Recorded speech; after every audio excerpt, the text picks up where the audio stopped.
basically they just said, look, they didn't know what type of cancer it was, but they knew that I had a large tumor and that I have a form of blood cancer that they needed to test for. It was a bit of a head spin, actually. I wasn't prepared for anything like that. I am David Kemp. At the moment, my hobbies are mostly to do with sport, healthy eating, healthy lifestyle, and that sort of thing. Grounding and just getting outdoors as much as possible. But my history started with my story with cancer started back in 2011. I didn't really take a lot of notice at the time. Of course, many of us don't. We sort of pass different health issues off as just part of life, sort of thing. But I was having very sharp abdomen pains off and on, throughout the day, but it wouldn't last. It would only be for a few seconds at a time, and they gradually got worse and worse. And I was sick all the time. I had a cold all the time, like all year. I was fighting colds and flus. I did see a doctor once, and he just said it was a flu. He did an X-ray and didn't really say much about it, but he was confused by my blood results, and he said he'd check me again early the next year. But in December, I decided to visit my family here in Australia, and as soon as I got off the plane, again, I was sick with the flu. So I decided to go see their local doctor to have it, just to get something for the flu and just have a general checkup. And he decided to do a blood test. The next day, he actually called me back in to have a look at the results. I wasn't expecting it to be that soon, actually, but he was confused by the blood results as well, because I was quite fit. I thought I was healthy. I was doing everything right, pretty much. And he had a feel around my abdomen, and then just told me straight that he didn't tell me what it was, because he didn't know. But he just said that, look, I think you should stay here and get this checked out. They just told me that it was rather urgent.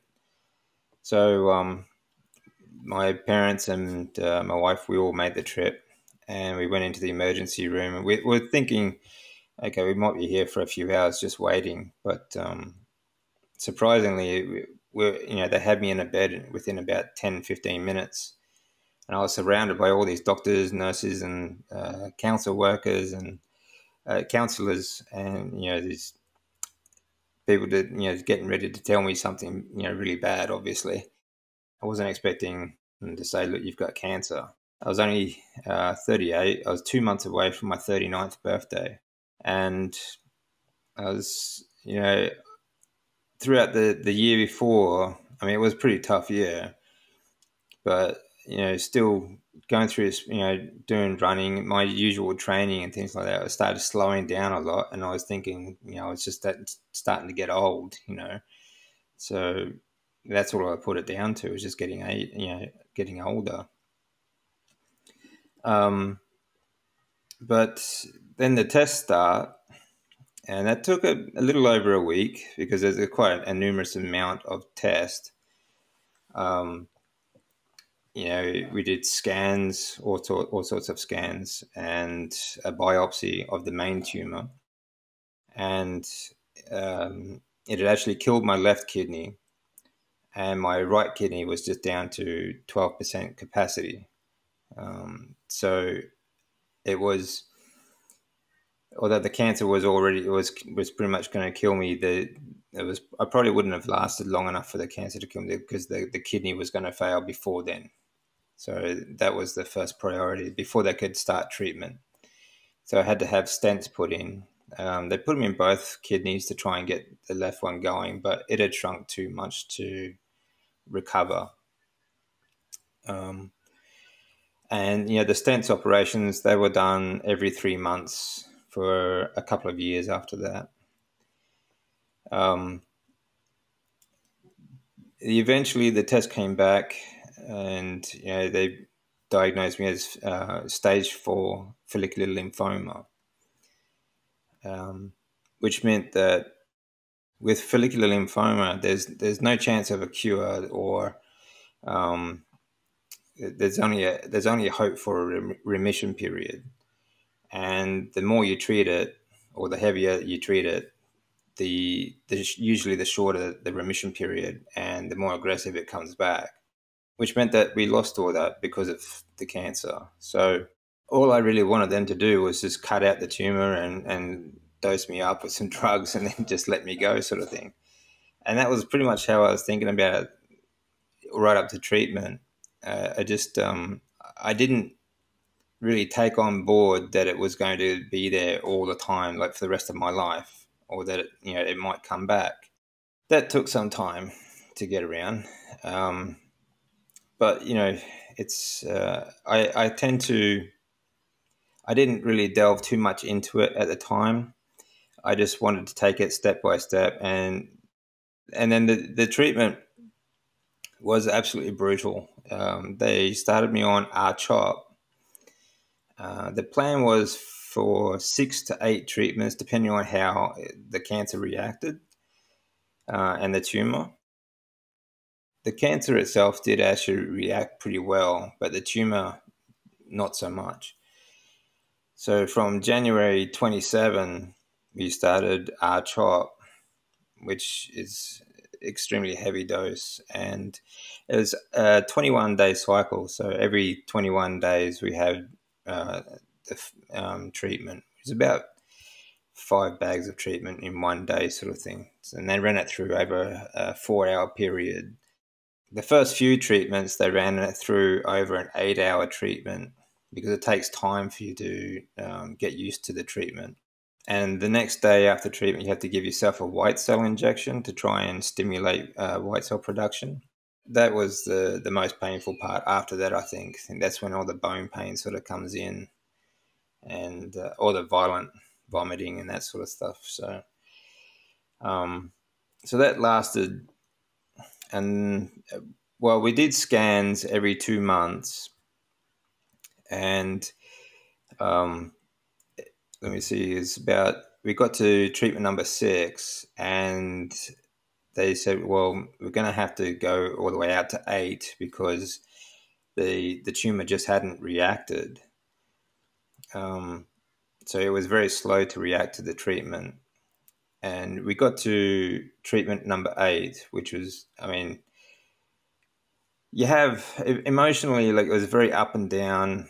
I had white coat syndrome, and I was thinking, like, just the thought of going back to the hospital after each treatment it's just brutal. It was really sickening. Certain smells would set you off, even just body smells from other people, body odor, soaps, anything like that would just make me very sick.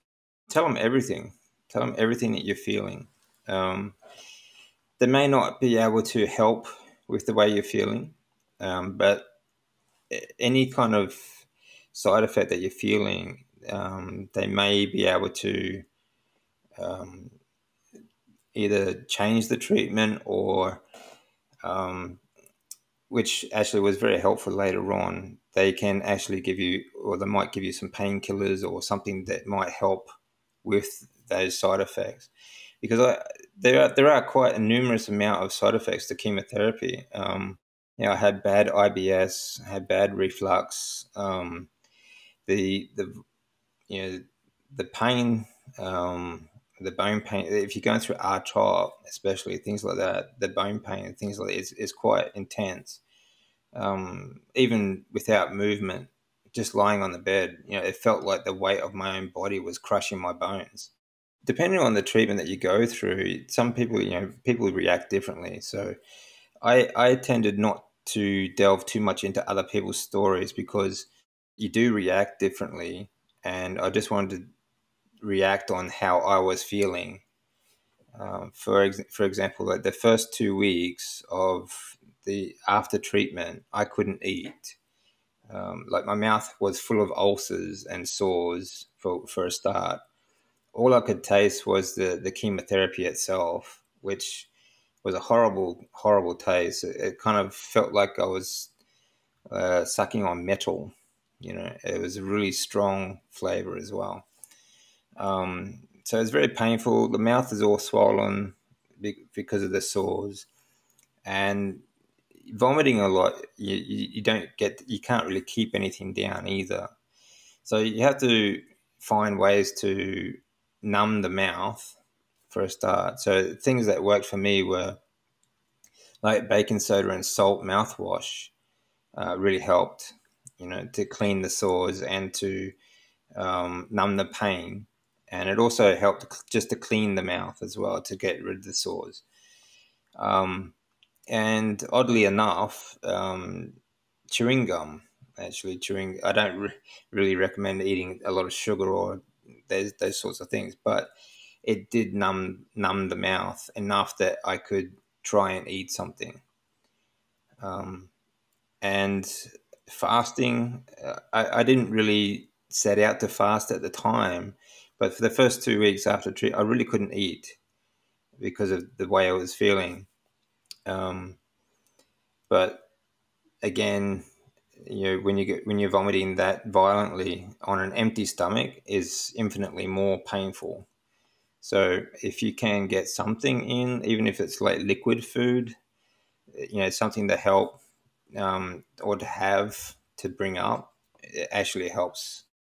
Yeah, so I was getting scans every 2 months. They doing CT scans. We did PET scans, and we did skid test and all sorts of things. After the 8th round, we did more CT scans, and the result was the main tumor itself had only shrunk by just under about 28%. So it hadn't really responded as well as they wanted it to. But my blood was clear at the time, so that was good. And my spleen was clear, and most of my, everything else was okay. But the tumor itself was still only 28% reduction and still growing. So next we did 18 rounds of targeted radiation on the tumor itself, on the main tumor. The radiation I thought was a cakewalk. That was really easy. But I did still take my anti-nausea medication because the one day that I did actually vomit. So you still do get nausea from the radiation, even though it's, there's no, I didn't have any other side effects really. So there was no pain involved or anything. It's just a 2-minute, done and dusted sort of hit on the tumor. So it was really good actually. And then after that, we did more CT scans, and of course more blood tests and just update tests just to work out where the tumor was up to. The radiation did help a little bit, so it got down to I think it reduced it by another 10%. So they were pretty happy with my progress and labelled me as stage 2 and stable. So that was pretty good. And I was thinking, hopefully, if we can keep it in that, just stable in that remission, everything would be good, and maybe I could go back to Japan and start living it again.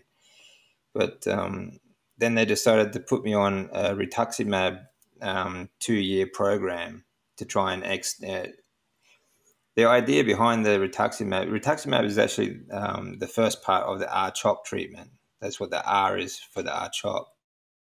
Every 2 months, I have a rituximab treatment, and this would, for 2 years, and then this would hopefully give me an extended remission period. So I was hoping, maybe 5-10 years remission sort of thing. And of course, we did scans and tests every treatment as well. So that was every 2 months, and we did that for 14 months. And that took me to January of 2014. So exactly 2 years to the month. And then they re-diagnosed me again as very high stage 4. So it had come back, even while I was going through the rituximab treatment. It had, the 2 months before, we had done scans and tests and everything. I was stable. I was fine. And then in that 2 month period, it was back to stage 4, and again, just everywhere. So I was back to square one. That was really disheartening, actually, because I wasn't. I knew that the 2 years before, I was thinking, okay, this will keep me in remission, because I knew it does come back, but I just didn't think it would come back. I was thinking that after this 2 years, I'm going back to Japan, and my wife and I were going to start living again, even if it was just stage 2 remission and I still had the tumor there, it wouldn't worry me. But now it's stage 4 again, so that whole 2 years and back to square one was very difficult, emotionally and mentally. So then they got me into a clinical trial here in Brisbane for bendamustine. It's not a new drug, but it just hadn't been used in Australia for some time, so they decided to use it on a clinical trial. It was supposed to be as effective as the R-CHOP, but not have so much violent side effects. I was nervous about it because I didn't want to go through R-CHOP again, and I was mainly concerned about how that made me feel. So I was concerned about whether or not I really wanted to go through more treatment. And they assured me that, the side effects were not as bad, and it wasn't as violent. So, and then the fact that it was a clinical trial, that did make me a little bit nervous as well, because I was thinking, like, has it been used, or has it been, is it an untested drug completely? But I did actually find some information on bendamustine itself, and it had been used in other places for some time, which sort of put my mind at ease a bit. And it really wasn't, like you said, like it was kind of like that lab rat feeling going into it. But again, the staff were just so nice. They were really, really, really nice people. And the clinical nurse that I had, she just kept tabs on me all the time, and she'd call and talk to me every day, and just to see how we're going. It wasn't so much about writing down everything that you're feeling, all the side effects and that sort of stuff. She just wanted to make sure that I was feeling okay emotionally about the trial, and that really helped. The first 3 treatments had been quite effective, been quite good, but by treatment number 4, it had stopped working. And we went to treatment number 6, had more update scans, and again, it had stopped working. So they went out to 8 treatments, the full 8 rounds. By treatment number 6, they worked out how to keep the fevers down before treatment, but the scans after treatment number 8, they had showed that the first 3 had worked quite well, but since from there it did nothing. Then they prepared me for the autologous stem cell transplant. They decided to go into the stem cell transplant. So then I had to get a Hickman line or CV line implanted in my chest on the left side. So that had 2 rubber tubes sticking out of my chest that plugged straight into my heart, and just 2 little connectors to just hang out, and so they could run the different treatments through, because there were quite a few different treatments they were going to use to get to basically just destroy my body and then reintroduce new stem cells.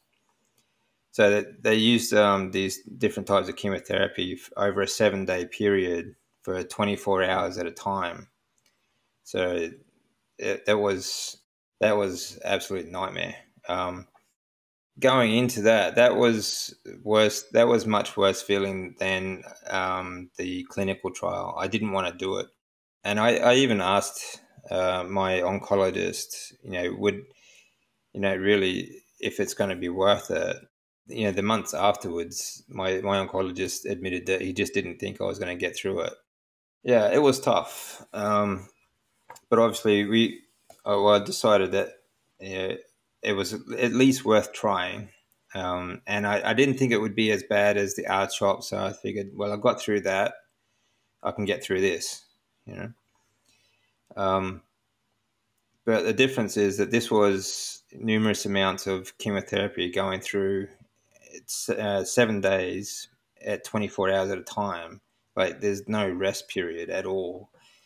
And then on the 8th day, they would reintroduce my stem cells to try and help recover.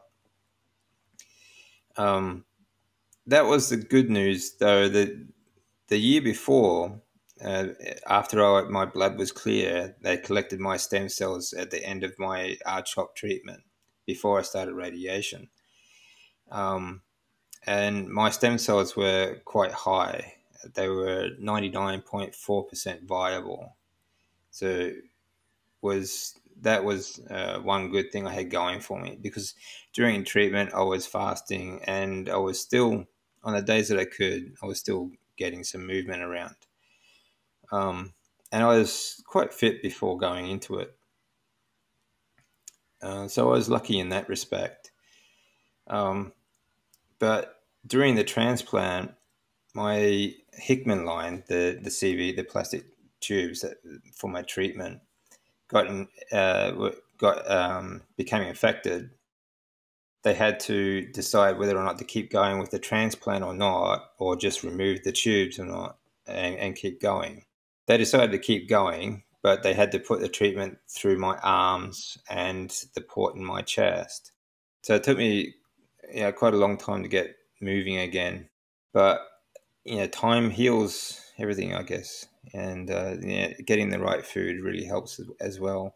Throughout the whole period, we never ate takeaway food or junk food or anything like that. It was all my wife's cooking or my own cooking. It's just always home cooked meals.